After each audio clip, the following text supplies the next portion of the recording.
Hello and welcome to the first demonstration of the Drawing Pencil Bellringer page. We are on the very first one, which is focused on accurate shape, size, and location of the values. Ask yourself at the end this question: does your shading match the shape, size, and location of the shading on the reference photo? So you can see that this is the bad example where they are like, the values are there, but it's like at a weird down angle. It's like a V instead of like a curve, like a nice C shape here. So we are not going with this. Instead, we are trying to put the values in the right location, at the right size, and in the right shape. So I've got a couple of things to help you with that, but first let's get set up with pencils. You are going to collect from the drawing block right now these 6B or 5B, so one of the soft leaded pencils, then a hard leaded pencil, either the HB or the 3B, and your blending stump. So go ahead and grab those materials out of your drawing block now. You are going to follow along with me. So I'm going to ask you to have either pencil in your hands, and we're going to turn the paper. Go ahead and turn it. We want to have the value scale closer to us, and we are going to continue the edge of this rectangle so that we can see that exact size. Then we're going to make a line right in the middle. So you've got two sections. Now divide those in half so that you have 4, and then in half once more so you have 8. You can turn your paper back right side up, and we're going to label this so that we have 0, 1, 2, 3, 4, 5, 6, and 7. Now I like to turn my paper back so that as I'm working, I can really see if I'm like in line with each of these sections. So we are going to start with value 7, and I like to just draw this line straight up, and I'm going to fill value number 7 with my soft leaded pencil, so a 6B or a 5B, and I'm filling this top section of value number 7 with my 6B pencil, and I'm filling it so heavily that if I lift my paper up, you can see it is slightly reflective. That's how much you should fill in our top value. As we move into our 6th value, we are just pressing a tiny bit lighter, and that's all it takes, is just a little bit lighter, but it should look different than value number 7. As we work our way down, we are moving into value number 5, and we want to start pressing a little bit lighter and a little bit lighter, and you should know that we will end with value 3. Sometimes it's helpful to skip to value 3 and say, all right, well, value 3 is like the lightest I can color with my soft leaded pencil. So I'm filling in value 3, and that's like the softest I can color. So now I just need to bridge the gap between my 5 and 3. So for 4, I'm just gonna try to help make it a nice in-between tone so that you can see it's transitioning. Now we stop at value 3 with our pencil. So once you have checked to make sure that all of your edges and lines are kind of blended away, then we're going to set this pencil down. I am going to switch to my blending stump. Go ahead and do that with me. And we're going to begin by cleaning our blending stump off. And I'm using the side edge, not the point, but the side, and we are just trying to get it a little bit lighter. It's never going to be completely cleaned off, but we are just trying to get it a little lighter. I'm going to start at value 1, and I'm going to press as lightly as I can and make like the lightest value I can with my blending stump, and it should fade into 0. So that's what we're going to leave as our white for 0. Now for 2, I'm just going to press slightly harder with my blending stump. And then we are going to start on the light side of our value scale. We don't want to come up here because if we start in the dark, everything will end up dark. So instead, we are going to start on the light side, and we are just working our way up the value scale, blending and smudging it into your paper so that we're eliminating any potential texture.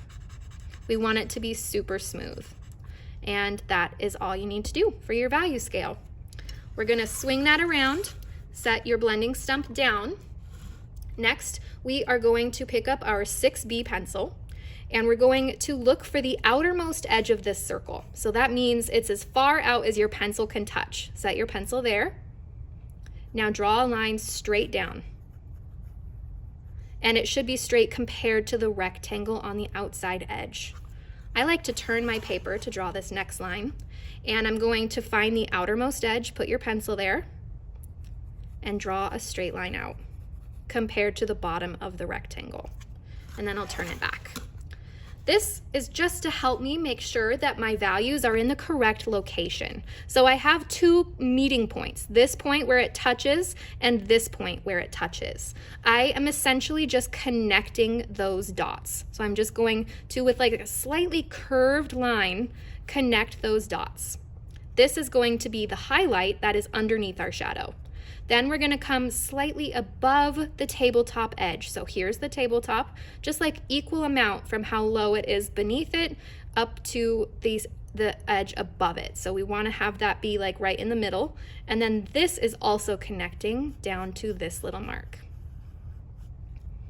Now we have given ourselves the triangle that we are filling in with value. So we're going to start, and you are following along with me.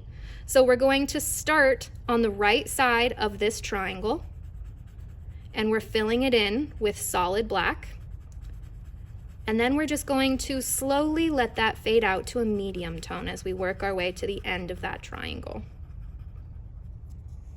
Now, what we're going to do next is use kind of like a value scale step system to work our way out this way and get lighter, and this way and get lighter. Let's start going towards the bottom for the highlight because that's a little bit easier.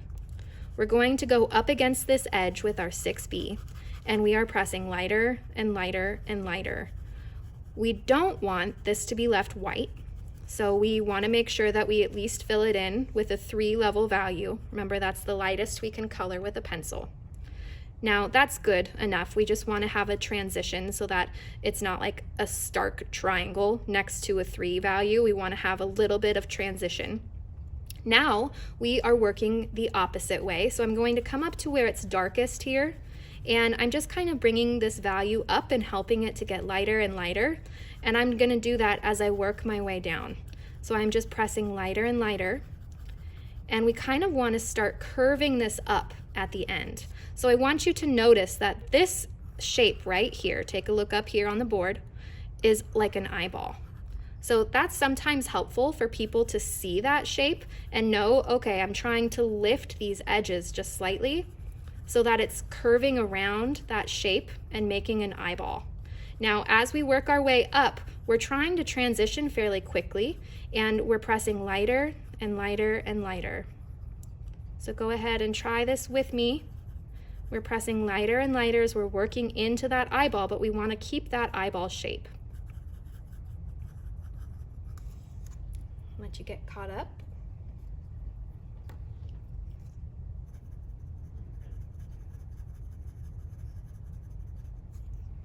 All right. Now we are going to pick up with our blending stump. I'm going to clean it off again because we are working along the eyeball edge. So before I even blend in this space where there's already pencil, which would be like a 3, I'm going to do a 1 and a 2 first. So I need to touch above where I have drawn very lightly, like the lightest you can possibly touch this. And with the side of your blending stump rather than the point, that can be really helpful to use the side instead so you don't get lines. Now I'm going to press just a little bit harder as I'm working up to the edge where there's actually pencil. And now that I'm there, I'm working on like a 3 value. So I'm blending out that little bit of light pencil, and then I'm working my way into this dark triangle that we started with. Then I'm blending out, and I'm gonna lighten up my blending stump by just cleaning it off and making sure that I'm not going too dark on my highlights. I'm gonna do my highlight next, and then I'm just smudging in those values around it so that it's got a nice smooth transition. Take a look at your reference photo and make sure that you're matching it the best that you can. This is one of the hardest parts, so if you're feeling a little bit stumped or if it's a bit tricky on this first one, that is normal and okay. We'll talk you through some of the problems you might be having as we continue. So I'll give you a moment to just kind of smooth out your sphere. You might even take this chance to go back through with an HB. That's how I like to perfect things And I'll just kind of note that this shadow kind of comes down a little bit farther maybe. And I've got just a little bit too light of a section here. I think I could go a little darker. So I'm just kind of perfecting it with my HB at this point.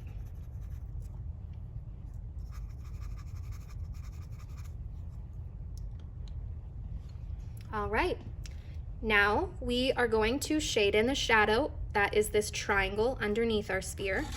I like to turn my paper whenever I am drawing up against this circle so that I can see where my pencil is touching.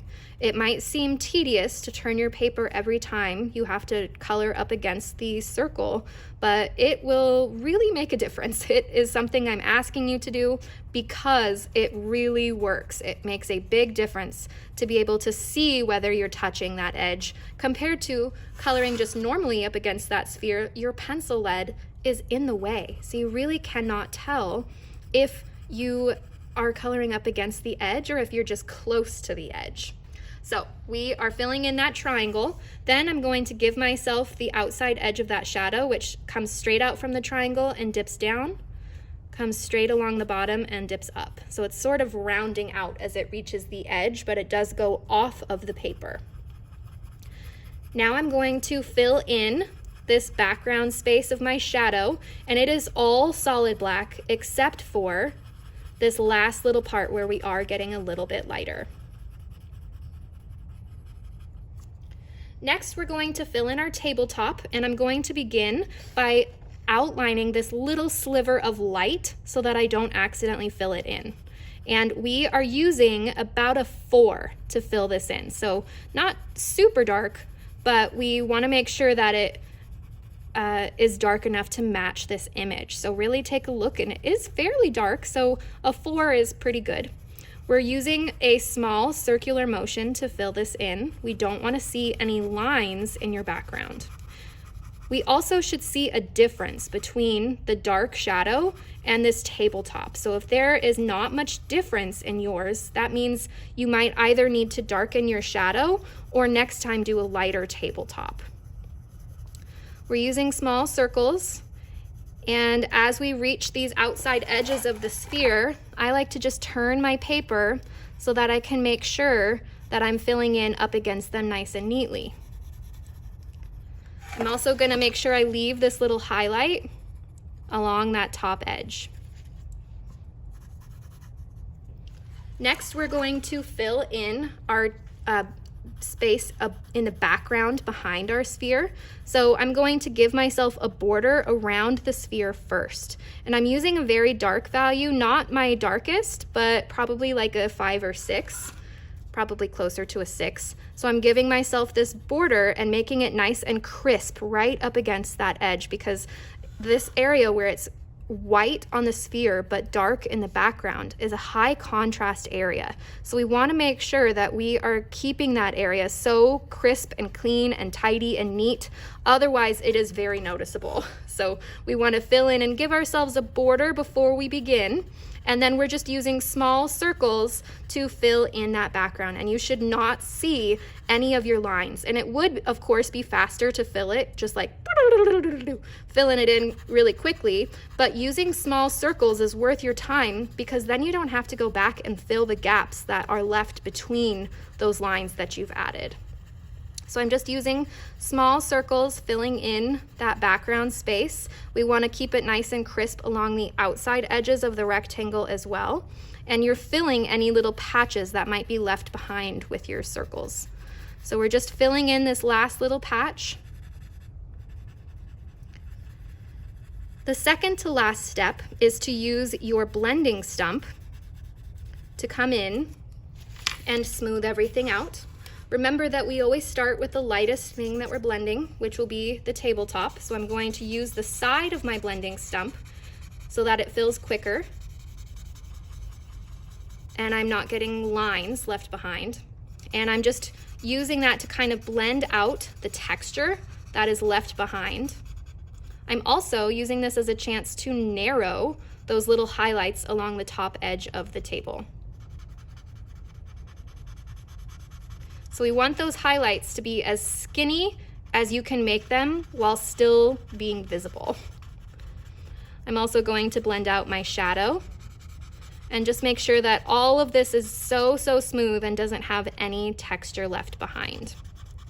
Now I'm using the side of my blending stump to fill in the background behind my sphere. We're getting rid of all texture, all marks, all lines.